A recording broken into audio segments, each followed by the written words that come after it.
Kali ini kita akan membahas mengenai stigma masyarakat terhadap gangguan jiwa. Nah, dari data yang saya baca dari Kemenkes, itu mengenai stigma negatif memang sudah berkurang, tapi masih ada juga stigma negatif yang masih muncul di kalangan masyarakat karena mereka kurang mendapatkan informasi dan juga pemahaman mengenai gangguan jiwa. Contohnya apa aja sih stigma negatifnya itu? Mereka menganggap orang yang dengan gangguan jiwa itu adalah hal yang aib, memalukan. Mereka bisa menyakiti, bahkan bisa membunuh, terus dijauhkan, bahkan ada yang namanya pemasungan. Nah, stigma itu tidak hanya muncul dari orang lain aja, tapi juga bisa datang dari diri sendiri, berupa merasa malu, merasa takut untuk tidak diterima, bahkan sampai juga yang namanya depresi.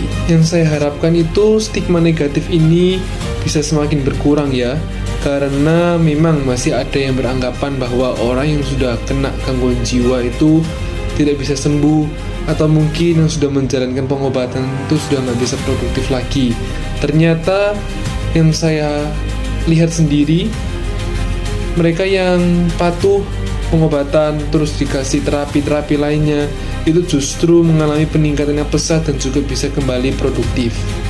Jadi ayo kita semua sama-sama saling menyebarkan informasi mengenai kesehatan mental, karena orang yang dengan gangguan jiwa itu mereka juga tidak ingin kondisi mereka seperti itu, karena serangan mental itu bisa datang ke siapapun, kita sendiri juga bisa kena, dan kita perlu waspada.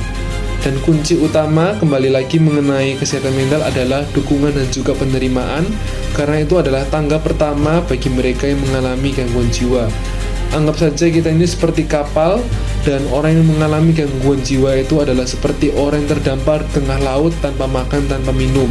Dan kita sebagai kapal yang datang menjemput mereka untuk kita tolong dan diberikan makan.